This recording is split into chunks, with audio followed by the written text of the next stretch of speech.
قل سیروا فی الارض، آپ فرما دیجئے تم چلو پھرو زمین میں، ثم انظروا، پھر تم دیکھو، کیف کان عاقبۃ المکذبین، کیسے انجام ہوا حق کو جھٹلانے والوں کا۔ قل لمن ما فی السماوات والارض، آپ فرما دیجئے کس کے لیے ہے جو آسمانوں میں ہے اور زمینوں میں ہے۔ قل للہ، آپ فرما دیجئے اللہ کے لیے ہے۔ کتب علی نفسہ الرحمہ، لکھ دیا ہے اللہ نے اپنے اوپر رحمت کو۔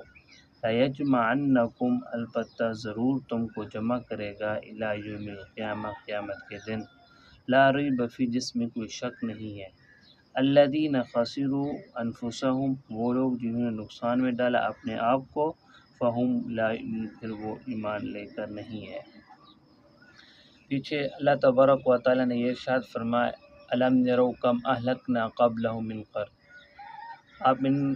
لوگوں کو کہے کہ آپ نے نہیں دیکھا ان لوگوں کو جن کو میں نے زمین کے اندر طاقت دی، قدرت دی، جو تم لوگوں کو اتنا طاقت و قدرت نہیں دی۔ ان لوگوں نے جب میری بات کو نہیں مانا کہ پھر میں ان کو کیسے اکھاڑ کر پھینک دیا، کیسے میں ان کو تباہ و برباد کر دیا جب میری انہیں نافرمانی کی۔ اگر پھر بھی تمہیں یقین نہیں ہے، اے پیغمبر ان لوگوں کو کہہ دے جو آپ کی بات نہیں مانتے، میری احکام کو نہیں مانتے، ان کو کہیں کہ زمین کے اندر چلے پھریں، جہاں میں نے عذاب بھیجا ہے، جہاں پہلے کھنڈرات پڑی ہوئی ہیں، جہاں میرا عذاب آیا ہے، ان جگہ کو جا کے دیکھیں کہ کس طرح یہ اچھے رہتے تھے، ٹھاٹ باٹ کے ساتھ رہتے تھے، طاقت تھی ان کے پاس، لیکن جب میرا عذاب آیا تو پھر ان کو کوئی بھی نہیں بچا سکا۔ چل پھر کر دیکھے تو صحیح۔ ثم انظروا کیف کان عاقبۃ المکذبین، ان لوگوں کا انجام جنہوں نے حق بات کو جھٹلا دیا تھا، پیغمبروں کی بات کو نہیں مانا، رسولوں کی بات کو نہیں مانا، کتاب کو جھٹلا دیا، اللہ کی بات کو جھٹلا دیا، اللہ کی نافرمانی کی، پھر اللہ تبارک و تعالیٰ نے اس کو کیسے تباہ و برباد کر دیا ہے۔ قل لمن ما فی السماوات والارض، اے پیغمبر ان لوگوں کو کہیں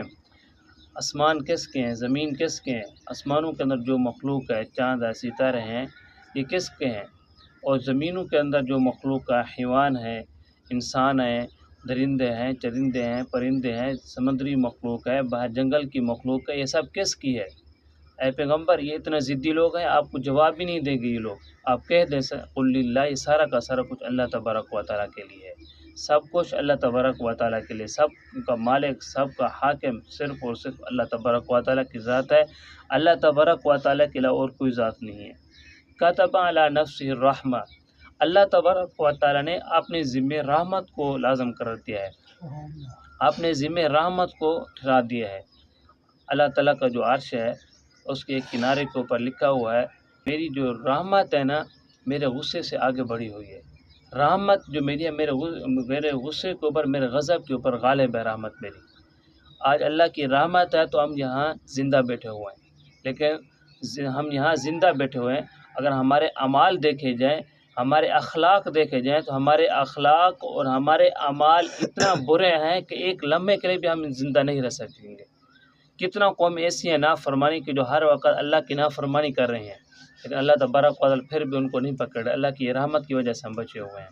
اور کچھ قومیں تو ایسے ہیں جو اللہ کی ذات کو مانتے بھی نہیں ہیں، اللہ کی وجود کو مانتے بھی نہیں ہیں کہ اللہ کی ذات ہے بھی نہیں ہے، وہ صرف انکار کر دیتے ہیں کہ اس جو نظام چل رہا ہے خود بخود چل رہا ہے، اس کو چلانے والا کوئی بھی نہیں ہے۔ یہ بھی مخلوق دنیا کے اندر رہ رہی ہے، لیکن اللہ نے پھر بھی ان کو تباہ و برباد نہیں کیا۔ اس نے ایک وعدہ کیا ہوا ہے، لَيَجْمَعَنَّكُمْ إِلَىٰ يَوْمِ الْقِيَامَةِ لَا رَيْبَ فِيهِ، کہ تمہیں سب کو قیامت کے دن میں جمع کروں گا، پھر وہاں دودھ کا دودھ، پانی کا پانی، وہاں حساب کتاب ہو جائے گا۔ یہ قیامت کا دن ہے، اس کے اندر کوئی شک بھی نہیں ہے۔ یہ جس طرح پیغمبروں کے اوپر ایمان لانا، پیغمبر کو ماننا ضروری ہے، اسی طرح قیامت کے اوپر بھی ایمان لانا ضروری ہے کہ قیامت ہے، کہ ایک وقت آئے گا جہاں سب کو موت آ جائے گی، کوئی بھی انسان، کوئی جانور زندہ نہیں رہے گا، پھر اس کے بعد ایک نئی زندگی شروع ہوگی جو ہمیشہ والی زندگی ہوگی۔ الذین خسروا انفسهم فهم لا یؤمنون، جن لوگوں نے اپنی جانوں کو نقصان کے اندر ڈالا ہے۔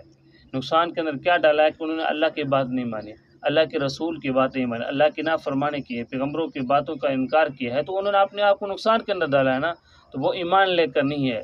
تو ایمان جو ہے وہ جس کو بھی مل گیا ہے وہ خوش نصیب ہے، وہ لوگ جن کو اللہ تبارک و تعالیٰ نے ایمان کی توفیق عطا فرما دی ہے، کیونکہ ایمان کوئی ایسی چیز نہیں جو قیمت کے ذریعے مل جائے، پیسے کے ذریعے مل جائے، ایمان ایسی چیز نہیں ہے۔ اللہ تبارک و تعالی نے قرآن پاک کے اندر بار بار یہ ارشاد فرمایا ہے